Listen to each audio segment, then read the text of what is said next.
இதுக்கடுத்து என்ன பார்ப்போம்னா எப்படி எலெக்ஷன் வச்சாங்க. இந்த இடத்துல வந்துட்டு கான்ஸ்டிடியூவன்ட் அசம்பிளி ஃபார்ம் பண்ணலான்னு சொல்லிட்டு போயிடுவாங்க. இப்போ வந்துட்டு அதை எப்படி ஃபார்ம் பண்ணுறது, இதுக்கெல்லாம் வந்துட்டு என்ன பிளான் பண்ணாங்கன்னா, நம்ம 1938 வந்துட்டு பார்த்துருப்போம்.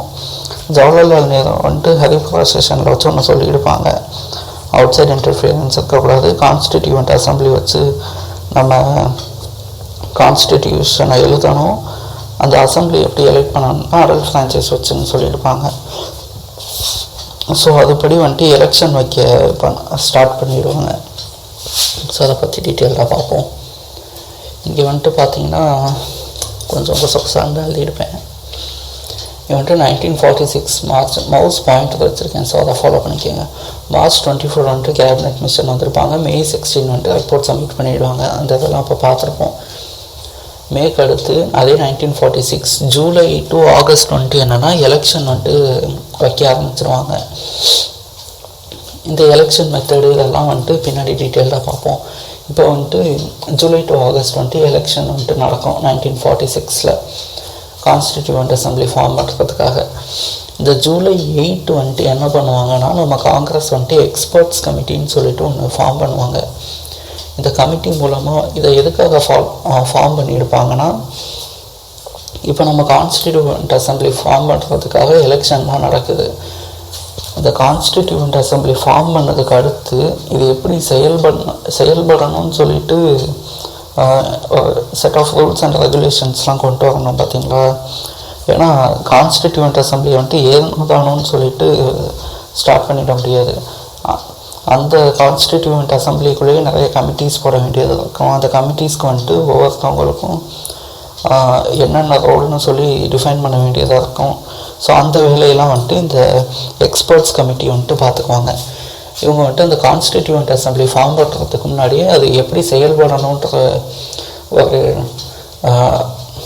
மேப்னு வச்சுக்கோம். அந்த செயல்படுற மேப்பை வந்துட்டு இவங்க டிசைன் பண்ணிடுவாங்க. இது மட்டும்லாம் செயல்பட்டால் நமக்கு வந்துட்டு நல்ல கான்ஸ்டியூஷனை நம்ம ஃபார்ம் பண்ண முடியும் அப்படின்னு சொல்லிட்டு செயல்படுவாங்க.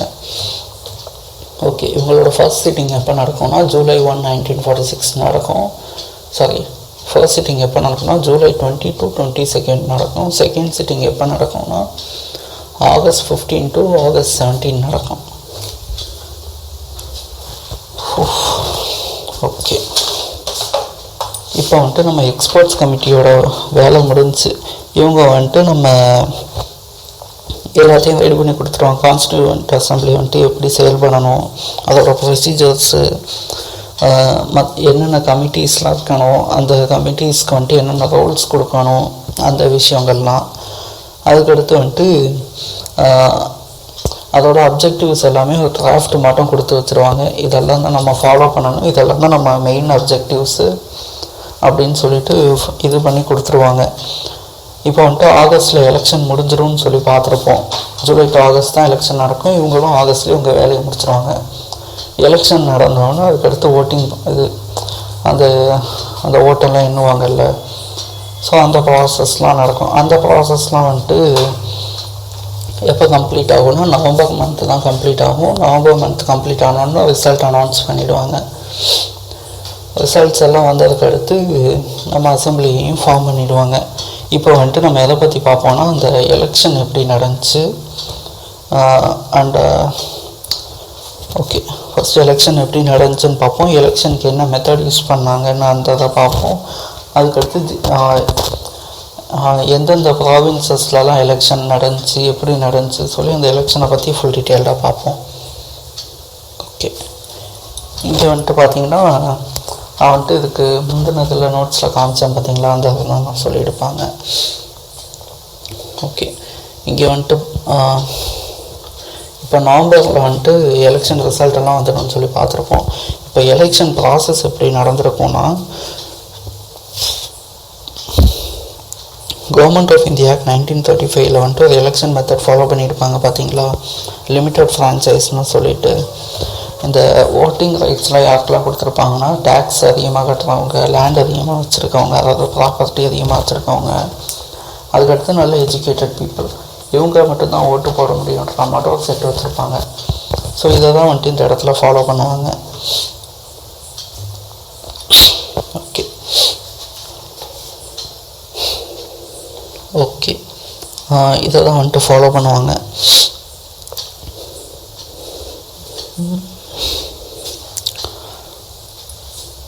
இங்கே தான் போட்டிருக்கா. ஓகே ஓகே ஓகே ஓகே இப்போ வந்துட்டு என்ன பண்ணுவாங்கன்னா, சீட்டு தொகுதி பிரிக்கிறது வந்துட்டு எப்படி பிரிச்சிருப்பாங்கன்னா, 10 லட்சம் பேர்த்துக்கு ஒரு சீட்டு அந்த மட்டும் சொல்லி தொகுதியெல்லாம் பிரிச்சிருப்பாங்க. இந்த மெத்தடை தான் நம்ம இப்போ வரைக்குமே ஃபாலோ பண்ணிக்கிட்டு இருக்கோம். ஓகே, 10 லட்சம் பேர்த்துக்கு ஒரு தொகுதின்னு பிரிச்சிருவாங்களா. இதுக்கு அடுத்து வந்துட்டு என்ன பண்ணுவாங்கன்னா, அந்த தொகுதிகளிலே வந்துட்டு இப்போ நம்ம வந்துட்டு எப்படி சொல்கிறது, ஓகே 3 விதமாக பிரிச்சிருப்பாங்க. என்னென்னா வந்துட்டு முஸ்லீம்ஸ்க்கு, சீக்ஸ்க்கு, அதுக்கடுத்து ஜென்ரல்ஸ்க்குன்னு சொல்லிட்டு இது மட்டும் 3 தொகுதியாக 3 அந்த தொகுதிகளுக்குள்ளேயே அந்த 3 பிரிவு வந்துட்டு கொண்டு வந்திருப்பாங்க. ஜென்ரல்னால் வந்துட்டு எங்கெங்கெல்லாம் ஜென்ரல் தொகுதின்னு சொல்லி அனௌன்ஸ் பண்ணியிருக்காங்கன்னா அங்கே யார் வேணால் எலெக்ஷனில் நின்றுக்கலாம். எந்த கம்யூனிட்டியை சேர்ந்தவங்களும் எந்த ரிலீஜியனை சேர்ந்தவங்களும் நின்றுக்கலாம். அதுக்கடுத்து வந்துட்டு இந்த சீக்ஸுன்ற தொகுதியெல்லாம் எங்கெங்கெல்லாம் அனௌன்ஸ் பண்ணியிருக்காங்களோ அங்கே வந்துட்டு சீக்ஸ் மட்டும்தான் நிற்க முடியும். அதுக்கடுத்து முஸ்லீம்ஸ் தொகுதியில் முஸ்லீம் மட்டும்தான் நிற்க முடியும். அது மட்டும் கொண்டு வந்துடுவாங்க. இது எதுக்காக கொண்டு வந்திருப்பாங்கன்னா, மைனாரிட்டிஸ்க்கும் வந்துட்டு ஈக்குவல் ஆப்பர்ச்சுனிட்டி கிடைக்கணுன்றதுக்காக இது மட்டும் வச்சுருப்பாங்க. இதுக்கடுத்து என்ன பண்ணுவாங்கன்னா, எலெக்ஷன் ப்ராசஸ் வந்துட்டு எப்படி எடுப்பாங்கன்னா, ப்ரொவின்சியல் லெஜிஸ்லேச்சர் அசம்பிளி இருக்குது பார்த்தீங்களா, அதாவது இப்போ இருக்க ஸ்டேட் மட்டும் அது மட்டும் வந்துட்டு ப்ரொவின்சியல் அசம்பிளியில் வந்துட்டு எலெக்ஷன் வைப்பாங்க.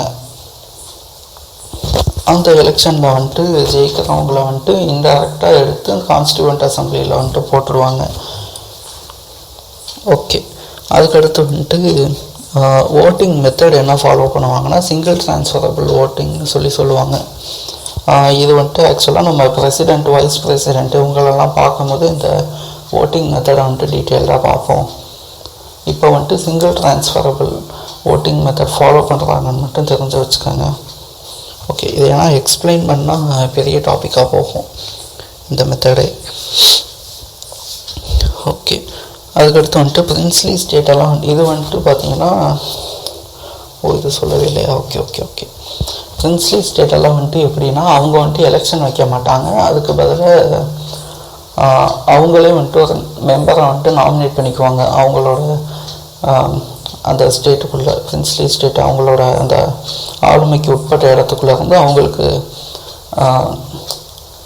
யார் செட் ஆவாங்களோ அவங்கள வந்துட்டு நாமினேட் பண்ணி அவங்களே வந்துட்டு சட்டசபைக்கு அமைச்சிருவாங்க, கான்ஸ்டிடியூவன்ட் அசம்பிளிக்கு வந்துட்டு அமைச்சிருவாங்க.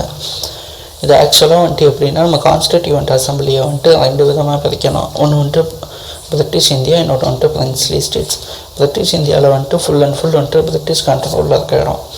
பிரின்ஸ்லி ஸ்டேட்ஸ் வந்துட்டு நம்ம குட்டி குட்டி சின்ன சின்ன ராஜாஸ்லாம் வந்துட்டு ஆட்சி பண்ணுவாங்க, சின்ன சின்ன லேண்டு அங்கங்கே. ஓகேங்களா, அவங்க வந்துட்டு பிரிட்டிஷ்க்கும் அவங்களுக்கும் இடையில் வந்துட்டு ட்ரீட்டி போட்டுக்கிட்டு சுமூகமாக அவங்களுக்குள்ளேயே பிஸ்னஸ் பண்ணிக்குவாங்க. நம்ம பிரிட்டிஷ் இந்தியாவில் வந்துட்டு பார்த்திங்கன்னா அதுலேயுமே வந்துட்டு 2 டிவிஷன்ஸ் இருக்கும். ஃபர்ஸ்ட் வந்துட்டு பார்த்தோன்னா 11 கவர்னர்ஸ் ப்ராவின்சஸ்ன்னு சொல்லுவாங்க. இதுக்கு அடுத்து வந்துட்டு செகண்ட் டிவிஷன் வந்துட்டு பார்த்தோன்னா 4 சீஃப் கமிஷனர்ஸ் ப்ராவின்ஸ்ன்னு சொல்லுவாங்க. 11 கவர்னர்ஸ் ப்ராவின்சஸில் மொத்தம் 292 தொகுதி பிரிச்சிருப்பாங்க. 4 சீஃப் கமிஷனர்ஸ் ப்ராவின்சஸில் 4 தொகுதி கரெக்டாக பிரிச்சிருப்பாங்க. அதுக்கடுத்து பிரின்ஸ்லி ஸ்டேட்ஸில் மொத்தம் 93 பிரின்ஸ்லி ஸ்டேட்ஸ் இருக்கும் அப்போ அன்டிவைடட் இந்தியாவில். ஸோ அதை வந்துட்டு அப்படியே போட்டுருவாங்க. மொத்தமாக 389 தொகுதி. ஓகேங்களா, இதில் வந்துட்டு இந்த பிரிட்டிஷ் இந்தியான்னு சொல்லி பார்த்துருக்கோம் பார்த்தீங்களா, மொத்தம் 292 + 4 ரெண்டுத்தையும் சேர்த்தா 296. இந்த 296 தொகுதிகளுக்கு மட்டும்தான் வந்துட்டு இப்போ எலெக்ஷனே நடக்கும். இந்த 296 தொகுதியில் வந்துட்டு ஜூலை டு ஆகஸ்ட் எலெக்ஷன் நடந்து ரிசல்ட்டெல்லாம் நவம்பர் மாதம் வந்துட்டு சொல்லிவிடுவாங்க. இந்த ரிசல்ட் படி வந்துட்டு பார்த்தோன்னா பிரிட்டிஷ் இந்தியாவில் ஐஎன்சி அதாவது காங்கிரஸ் வந்துட்டு 208 தொகுதியில் ஜெயிச்சிருப்பாங்க. முஸ்லீம் லீக் வந்துட்டு 73 தொகுதியில் ஜெயிச்சிருப்பாங்க. அதுக்கடுத்து இண்டிபெண்ட்டாக நின்று 15 தொகுதியில் ஜெயிச்சிருப்பாங்க. மொத்தம் 296. இந்த எலெக்ஷனில் வந்துட்டு என்ன ஆகிடும்னா பிரின்ஸ்லி ஸ்டேட் வந்துட்டு பார்ட்டிசிபேட் பண்ண மாட்டேன்னு சொல்லிடுவாங்க. பார்ட்டிசிபேட் பண்ணாமல் அவங்க வந்துட்டு கான்ஸ்டிடியூவன்ட் அசம்பிளிலையும் நாங்கள் பார்ட்டிசிபேட் பண்ணலைன்னு சொல்லிட்டு வெளியில் போயிடுவாங்க. முஸ்லீம் லீக் வந்துட்டு இப்போ 73 தொகுதி தானே ஜெயிச்சிருக்காங்க. ஸோ வந்துட்டு அவங்களும் வந்துட்டு இதெல்லாம் சரிபட்டு வராது அப்படின்னு சொல்லிட்டு, ஏன்னா 208 எங்கே இருக்குது, 73 எங்கே இருக்குது, 208 பாதி கூட வரல முஸ்லீம் லீக். ஸோ வந்துட்டு என்ன பண்ணிடுவாங்கன்னா அவங்க வந்துட்டு இதெல்லாம் எங்களுக்கு சரிபட்டு வராதுன்னு சொல்லிட்டு அவங்களும் வந்துட்டு வெளியில் போயிடுவாங்க. எங்களுக்கு வந்துட்டு கான்ஸ்டிடியூவன்ட் அசம்பிளி வந்துட்டு செட் ஆகிற மட்டும் தரல அப்படின்னு சொல்லிட்டு வெளியில் கிளம்பிடுவாங்க. ஓகே, இப்போ வந்துட்டு எல்லாம் வெளியில் போயிட்டாங்களா. இது வந்துட்டு 1946 நவம்பர் மந்த் நடக்கிறது இந்த விஷயம் எல்லாமே. இப்போ வந்துட்டு 1947 வந்துட்டு நம்ம இது இந்தியன் இண்டிபெண்டன்ஸ் ஆக்ட் பார்க்கும்போது பார்த்துருப்போம். Feb 20 வந்துட்டு என்ன ஆகும்னா கிளெமெண்ட் அட்லி வந்துட்டு உங்களுக்கு இண்டிபெண்டன்ஸ் தரோன்னு சொல்லிட்டு 1948 வந்துட்டு ஒரு டேட் வந்துட்டு ஃபிக்ஸ் பண்ணியிருப்பாங்க. ஆனால் அதே வந்துட்டு June 3 வந்துட்டு நம்ம மவுண்ட் பேட்டன் வந்துட்டு என்ன சொல்லியிருப்பாங்கன்னா உங்களுக்கு வந்துட்டு August 15 நாங்கள் இண்டிபெண்டன்ஸ் கொடுக்குறோம் அப்படின்னு சொல்லியிருப்பாங்க. ஸோ அந்த விஷயந்தான் இங்கே. இப்போ வந்துட்டு June 3 பிளானில் வந்துட்டு என்னென்ன மென்ஷன் பண்ணியிருப்பாங்கன்னா முஸ்லீம் லீகுக்கு வந்துட்டு தனியாகவே ஒரு கான்ஸ்டிடியூவன்ட் அசம்பிளி ஃபார்ம் பண்ணி கொடுத்து விட்றோம்னு சொல்லிடுவாங்க. சாரி, கான்ஸ்டிடியூவன்ட் அசம்பிளி கிடையாது, தனியாகவே வந்துட்டு ஒரு டொமினியன் ஸ்டேட் வச்சு கொடுத்துட்றோம் அப்படின்னு சொல்லிடுவாங்க. அது மட்டும் இல்லாமல் உங்களுக்கு விருப்பம் இல்லாட்டி நீங்கள் கான்ஸ்டிடியூவன்ட் அசம்பிளியிலேருந்து எப்போ வேணால் வெளியில் போய்க்கலான்னு சொல்லிடுவாங்க. ஸோ இந்த பிளான் வந்துட்டு அனௌன்ஸ் பண்ணோன்னா என்ன ஆகும்னா நிறைய ஸ்டேட்ஸும் நிறைய பிரின்ஸ்லி ஸ்டேட்டும் முஸ்லீம் லீகும் வந்துட்டு என்ன பண்ணுவாங்கன்னா வந்து கான்ஸ்டிடியூவன்ட் அசம்பிளியில் ஜாயின் பண்ணிவிடுவாங்க. அவங்களும் வந்துட்டு கொஞ்சம் நாளைக்கு பார்ட்டிசிபேட் பண்ணுவாங்க. இது இந்த June 3 பிளான் வந்ததுக்கு அடுத்து. June 3 பிளானுக்கு அடுத்து என்ன ஆகும்னா July 4, 1947 வந்துட்டு அந்த பில்லை வந்துட்டு நம்ம பிரிட்டிஷ் பார்லிமெண்ட்டில் இன்ட்ரடியூஸ் பண்ணுவாங்கன்னு பார்த்துருப்போம், இந்தியன் இண்டிபெண்டன்ஸ் ஆக்ட் பில்லை. அதே July 18 வந்துட்டு நம்ம பில்லுக்கு வந்துட்டு ராயல் அசென்ட் கிடச்சிடும். August 15 வந்துட்டு அதை என்ஃபோர்ஸ் பண்ணிவிடுவாங்க, August 15, 1947. இப்போ என்ன ஆகிடும்னா இந்த August 15, 1947 இண்டிபெண்டன்ஸ்க்கு அடுத்து முஸ்லீம் லீக் வந்துட்டு என்ன பண்ணிடுவாங்கன்னா எங்களுக்கு இது செட் ஆகாதுன்னு சொல்லிட்டு திரும்ப வந்துட்டு வெளியில் போயிடுவாங்க. சில பிரின்ஸ்லி ஸ்டேட்டும் கூடவே போயிடுவாங்க முஸ்லீம் லீக்கோடு சேர்ந்து. ஸோ இப்போ வந்துட்டு நம்ம இந்தியன் ப்ராவின்சஸில் எத்தனை தொகுதி இருக்குன்னா மொத்தம் 296 தொகுதின்னு பார்த்துருப்போம் பிரிட்டிஷ் இந்தியாவில். அதில் வந்துட்டு இப்போ 229 மட்டும்தான் கான்ஸ்டிடியூவன்ட் அசம்பிளியில் இருக்கும். அது மட்டும் இல்லாமல் பிரின்ஸ்லி ஸ்டேட்ஸில் மொத்தம் 93 தொகுதின்னு பார்த்துருப்போம். 93 பிரின்ஸ்லி ஸ்டேட்ஸ்ன்னு பார்த்துருப்போம். அது வந்துட்டு இப்போ 70 தான் வந்துட்டு நம்ம கூட இருப்பாங்க.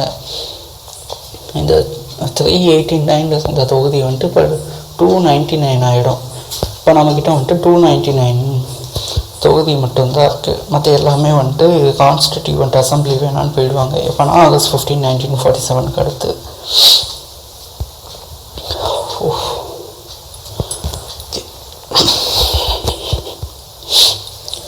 ஓகே, இப்போ எல்லாம் வெளில போயிட்டாங்களா?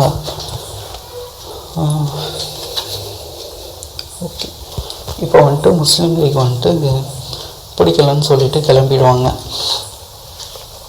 இதுக்கடுத்து என்ன ஆகும்னா August 15, 1947 வந்துட்டு நமக்கு இண்டிபெண்டன்ஸ் கிடச்சிடுமா.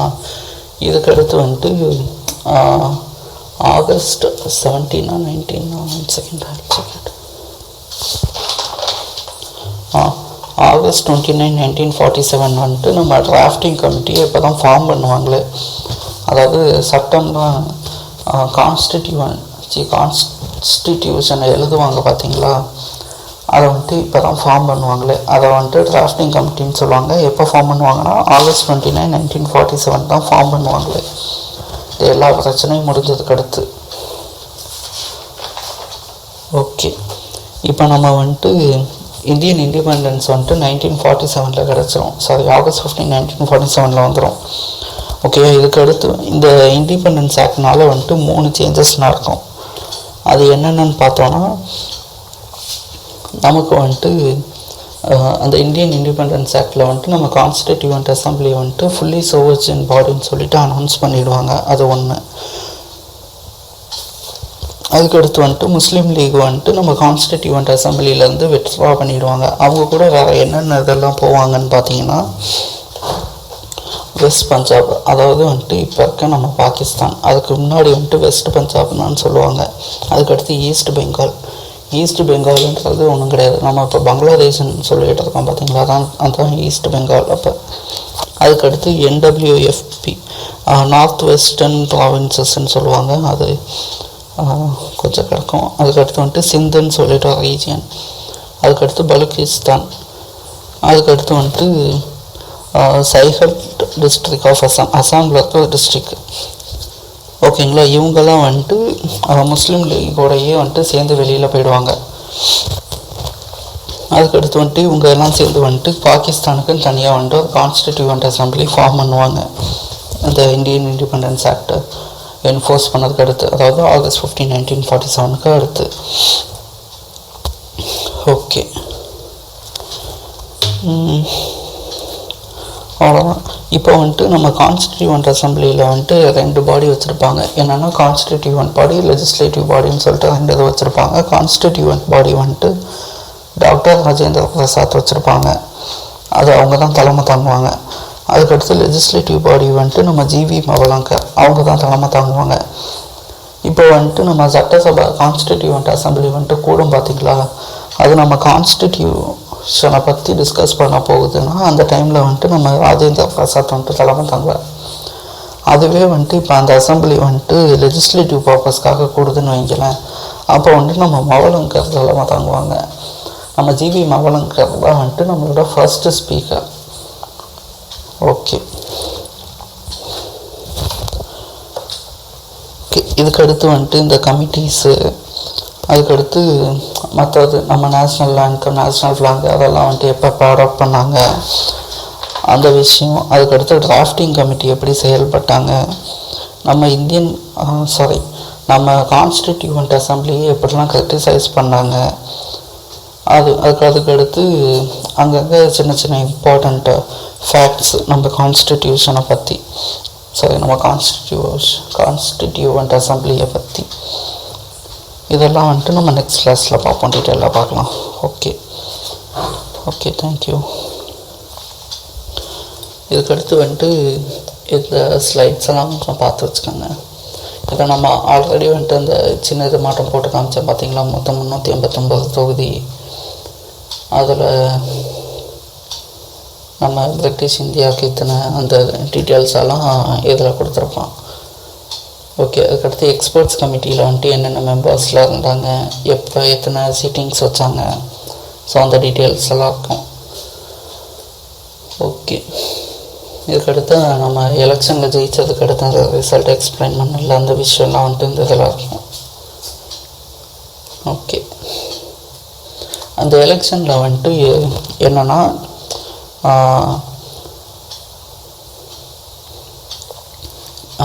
எல்லா கம்யூனிட்டி மக்களுக்குமே வந்துட்டு ஈக்குவல் ஆப்பர்ச்சுனிட்டி கொடுத்துருப்பாங்க. ஸோ எல்லாத்துக்கும் ஈக்குவல் ஆப்பர்ச்சுனிட்டி கொடுத்து எல்லாருமே வந்துட்டு நம்ம கான்ஸ்டிடியூஷன் ஃப்ரேம் பண்ணுறதில் வந்துட்டு பார்ட்டிசிபேட் பண்ணணும்னு சொல்லிட்டு கொஞ்சம் கேர்ஃபுல்லாக தான் வந்துட்டு இது பண்ணியிருப்பாங்களே. ஓகே, ஆக்சுவலாக வந்துட்டு இந்த அசம்பிளியில் வந்துட்டு 2 பேர் மட்டும் கலந்துக்கவே மாட்டாங்க. அந்த 2 பேர் யாருன்னு பார்த்தோன்னா நம்ம மகாத்மா காந்தியும் சின்னாவும் மட்டும் இந்த அசம்பிளியில் வந்துட்டு எந்த ப்ராசஸ்லையுமே கலந்துக்க மாட்டாங்க. ஓகே, அவ்வளோதான். மிச்சதெல்லாம் வந்துட்டு நம்ம நெக்ஸ்ட் கிளாஸில் பார்ப்போம். நெக்ஸ்ட் கிளாஸில் அவ்வளோதான். டிராஃப்டிங் கமிட்டி அது அவங்க வந்துட்டு எப்படி வந்துட்டு நம்ம கான்ஸ்டியூஷனை எனாக்ட் பண்ணுவாங்கன்னு சொல்லிட்டு பார்ப்போம். எவ்வளோ பட்ஜெட் ஆணுச்சு, எங்கெங்கெல்லாம் போனாங்க, அதெல்லாம் பார்ப்போம். அதுக்கடுத்து இம்பார்ட்டன்ட் ஃபேக்ட்ஸு, நம்ம கிரிட்டிசிசம் இதெல்லாம் பார்த்துக்கலாம். Okay, thank you. Like, share, subscribe.